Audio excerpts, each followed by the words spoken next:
Krystal, what are you taking a look at? Well, the Daily Beast has taken aim at comedian, actor, and podcaster Russell Brand. In a new piece, they say he has become a powerful voice for anti-vaxxers. They accuse him of, quote, going down the rabbit hole. But what's more, they contacted YouTube in an apparent effort to get him banned from the platform or at least have his content censored. So they really went the extra mile here. These are pretty serious charges. So let's take a look at the evidence that they offer.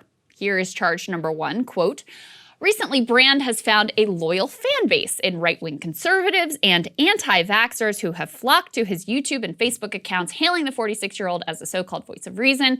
He's played heavy to this fan base, interviewing right-wing trolls Ben Shapiro and Candace Owens, although he does disagree with them on certain points. In June, he asked his watchers if he should accept Fox News' invitation to appear on the network. Most agreed he should. I would suggest Tucker, he's very fair, one fan commented.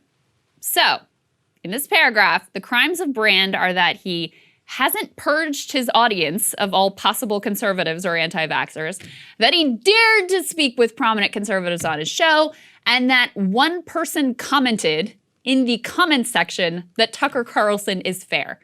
There is maybe nothing I hate more than this type of analysis. This idea that you're somehow responsible for what every YouTube commenter has to say, or somehow endorsing every view of the people you bring on your show.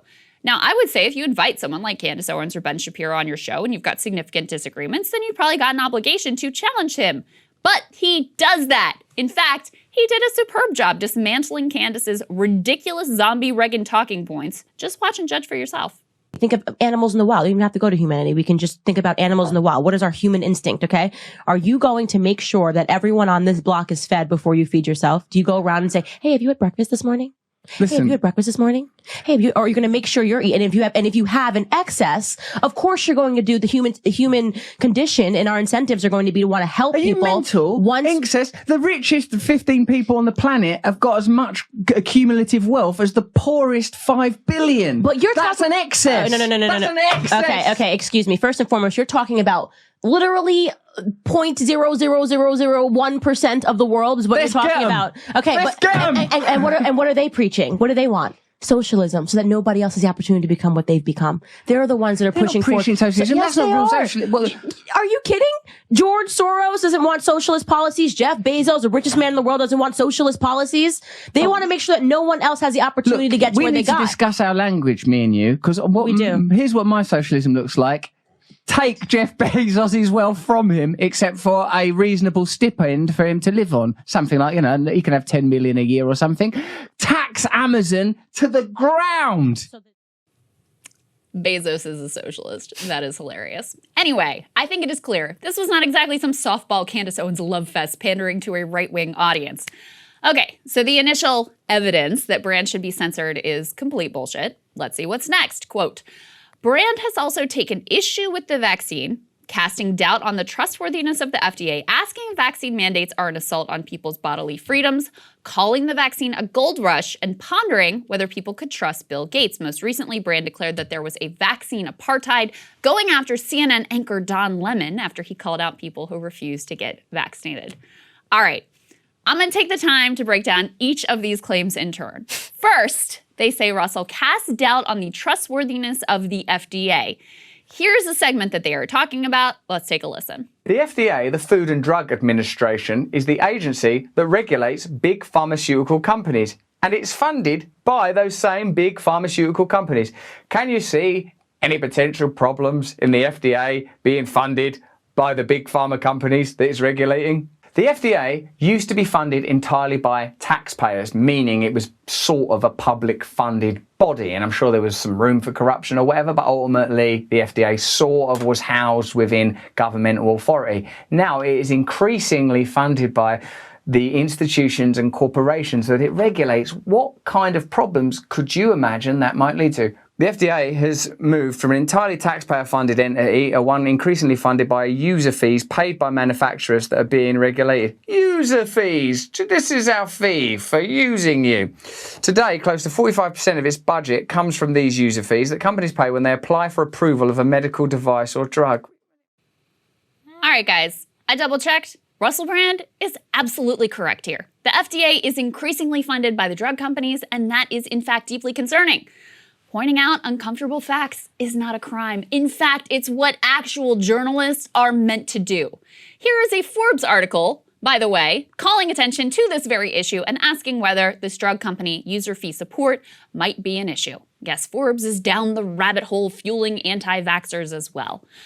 All right, the next claim is that Russell said that vaccine mandates are an assault on people's bodily freedom. Now look, I am not ideologically exactly in the same place as Russell on vaccine mandates. For example, as you know, I think the Biden solution of giving folks the option of opting into testing instead is a good balancing of the competing principles of collective responsibility and individual liberties.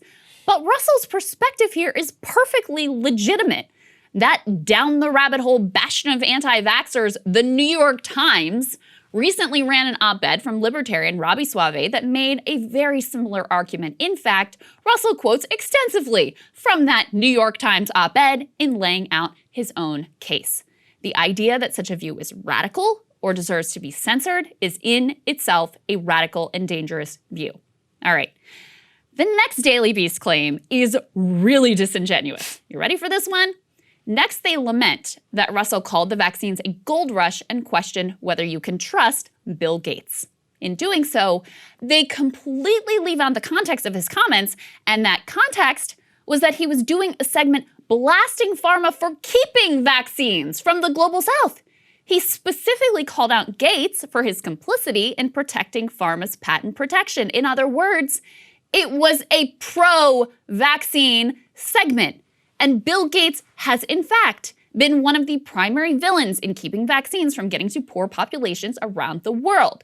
Now, full disclosure here, Russell played a little bit of my own monologue on that exact topic to make the point.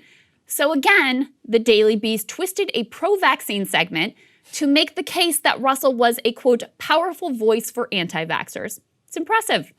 Which brings me finally to the Daily Beast outrage at Russell's great crime of criticizing Don Lemon.